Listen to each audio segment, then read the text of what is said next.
We all have heard the tales of Cinderella, the Sleeping Beauty, or the Snow White. These stories are usually referred to as folk tales.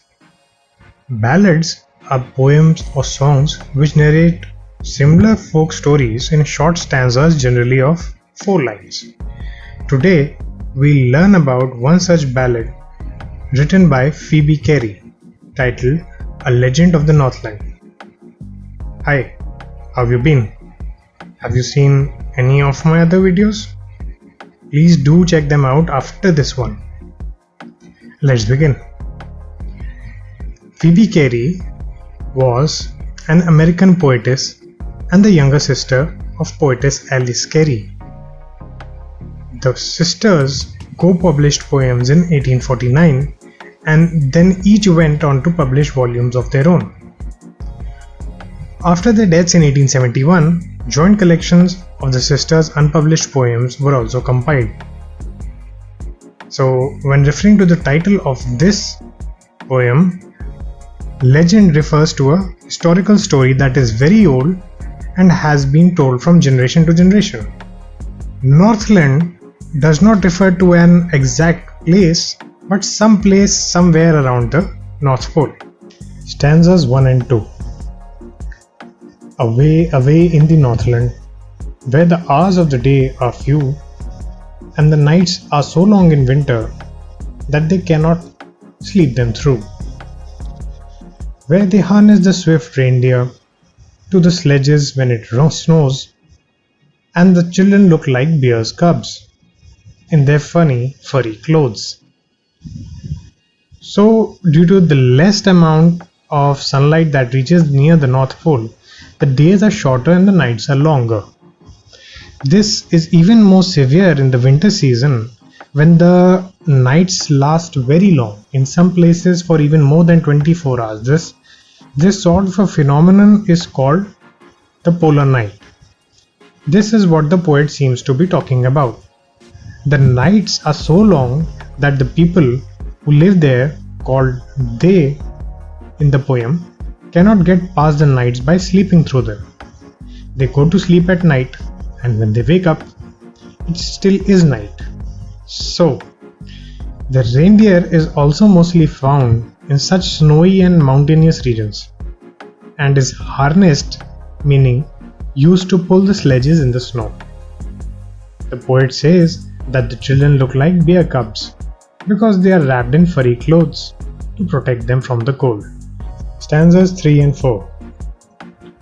They tell them a curious story. I don't believe it is true. And yet you may learn a lesson if I tell the tale to you.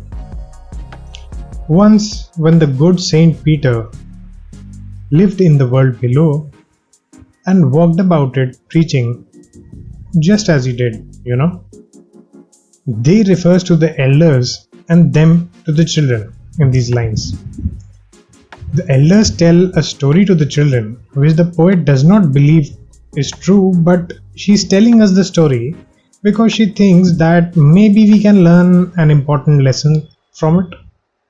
The story is about the time when Saint Peter lived and went around the land preaching to people. It is then that this happened. Stanzas 5 and 6.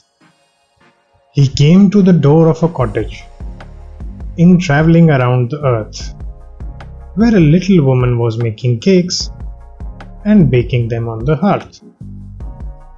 And being faint with fasting, for the day was almost done, he asked her from her store of cakes to give him a single one. So while travelling around, Saint Peter reaches the home of a woman who was making cakes, baking them on the hearth. The base of a fireplace is called the hearth. As Saint Peter had not eaten anything that day, and the day was about to end, he was very hungry and he felt weak. So he asked the small woman to give him a cake from her store. Stanzas 7 and 8. So she made a very little cake, but as it baking lay, she looked at it and thought it seemed too large to give away. Therefore she knitted another, and still a smaller one, but it looked, when she turned it over, as large as the first had done. So the woman was not very generous or kind. She did not give Saint Peter a cake from a store, but baked a small cake for him instead. And then she thought that it was too large to give away. So she makes another smaller one, but is still not satisfied, as she thinks that the second one is still large enough to give away. Stanzas 9 and 10.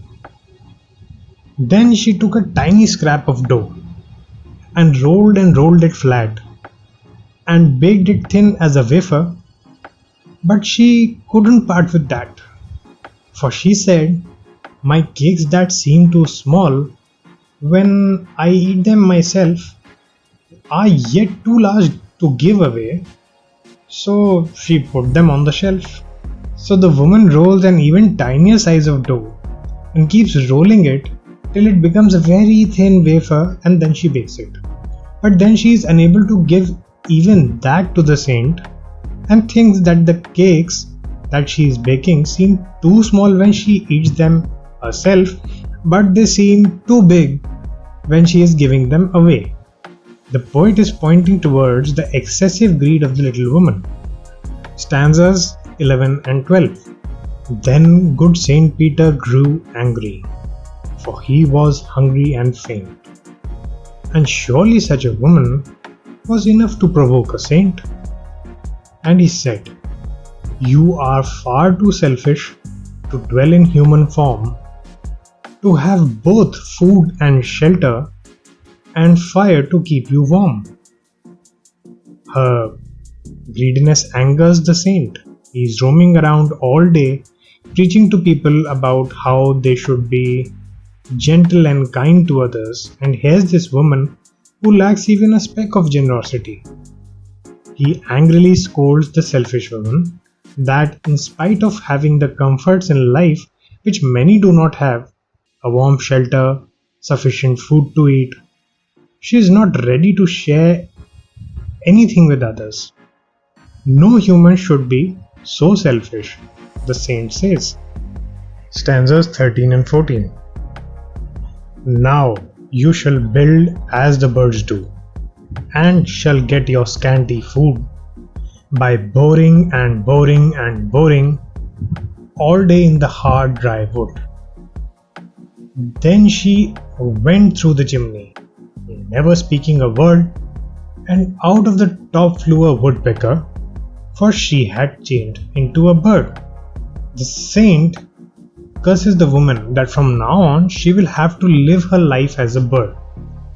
She will have to laboriously build her nest, get what little food she can find by boring in the tree trunks with her beak all the time. Without being able to say a word, the woman went up the chimney, and a woodpecker flew out the other side. She was forever changed to a woodpecker. Stanzas 15 and 16. She had a scarlet cap on her head, but that was left the same. But all the rest of the clothes were burned black as a coal in the flame. And every country schoolboy has seen her in the wood, where she lives in the trees till this very day, boring and boring for food. So the last two stanzas, scarlet is a very brilliant type of red color, and that was the color of the cap the woman was wearing before she was turned into the bird. So the legend says that the woodpeckers have that kind of red patch on their head because that was what was left the same, and rest all the clothes were burned in the flame of the chimney. Till this day, almost every schoolboy has seen that bird in the wood, that is the forest, because that is where she lives, continuously boring for food.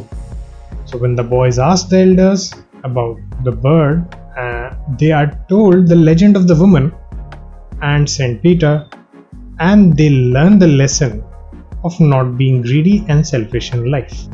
Do you remember that some time in your life, some incident where you wanted to give something to someone needy but didn't? Tell me in the comments. Follow me in the links down below.